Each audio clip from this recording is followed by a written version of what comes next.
Sir వినిపిస్తుందా? ప్రసాద్ గారు వినిపిస్తాను సార్, నా వాయిస్ వినిపిస్తుందా? మాట్లాడండి, వినిపెడతాం.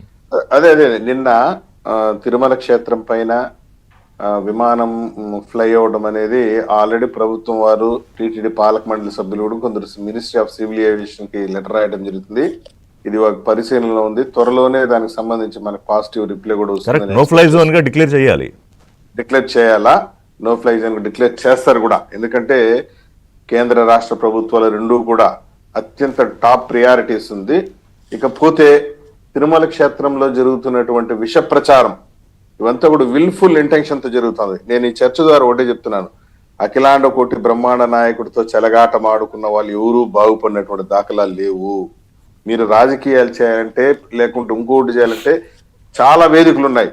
ఇంకో విషయం కూడా చెప్తున్నా, తిరుమల క్షేత్రంలో కూడా అక్కడక్కడ చిన్న చిన్న పొరపాట్లు ఏదైనా జరిగితే అధికారులు ఉన్నారు, వాళ్ళ దృష్టికి తీసుకురండి. అంతే తప్పించి మీరు ఏదో ఇక్కడ రాజకీయం చేసేసి ఏదో లబ్ధి పొందుదామనేసి మొన్న ఒక ఆయన గోవులు చచ్చిపోయినాయి అని చెప్పేసి లేనిపోని మొదట బుస్ అన్నాడు, రావయ్య బాబు నిరూపించాయంటే మళ్ళీ తుస్సుమన్నాడు. చూడండి ఎంత బదనాం అయిపోయినాడు. మేము ధైర్యంగా వచ్చాం గోశాలకి, వచ్చి నిరూపించమన్నాం, మళ్ళీ తుస్సుమన్నాడు. రియాలిటీ షో లాగా ఒక షో వేసాడు. ఇంటి ముందర కూర్చొని దొర్లు ఇచ్చేసి అటు చేసి ఇటు చేసి నన్ను పోలీసులు పర్మిట్ చేయలేదు. ఓరి నాయన, మీ ఎంపీ రాగలిగినప్పుడు వై కాంట్ యూ, నీ కొడుకు రాగలిగినప్పుడు వై కాంట్ యూ? కాబట్టి ఇవంతా విల్ఫుల్ ఇంటెన్షన్ తో జరిగింది. మరీ ముఖ్యంగా చెప్పేది ఏంటంటే, ఈ సందర్భంగా బాణాను కూడా తెలుసు, తిరుమల తిరుపతి దేవస్థానం ఎంప్లాయీస్ కి హౌస్ సైట్స్ ఇచ్చేటప్పుడు హౌస్ సైట్స్ పైన జగన్మోహన్ రెడ్డి ఫోటో ముద్రించి మరీ ఇచ్చారు. అప్పుడు ఒక పక్క వెంకటేశ్వర స్వామి ఫోటో, ఇంకో పక్క జగన్మోహన్ రెడ్డి ఫోటో. ఏదో జగన్మోహన్ రెడ్డి ఇడుపులపై ఎస్టేట్ ని పంచినట్ట బిల్డప్ ఇచ్చారు.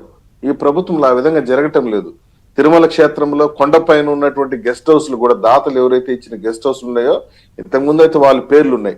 ఇప్పుడు భక్తుల చాలా మంది స్వామివారి పేర్లు దేవుడు. ఒకటి ప్రసాద్ గారు, కాదు, సారీ టు స్టాప్ యూ, ఒకటేంటంటే మీరు ఏం మంచి కార్యక్రమాలు చేస్తున్నారో అవి చెయ్యండి, ప్రజలు భక్తులు గుర్తుపెట్టుకుంటారు, గుర్తిస్తారు. కానీ ఈ మాలిఫైడ్ ఇంటెన్షన్ తో చేసే వాళ్ళ భర్తం కూడా పట్టాలి, లేకపోతే అది కూడా ప్రమాదకరంగా మారే పరిణామాలు ఉంటాయి. Thank you. చెప్పండి. తిరుమల క్షేత్రం పవిత్రమైన క్షేత్రం. ఎవడైతే చేస్తున్నాడో వానికి కూడా ఇంగిత జ్ఞానం ఉండాలి కదా.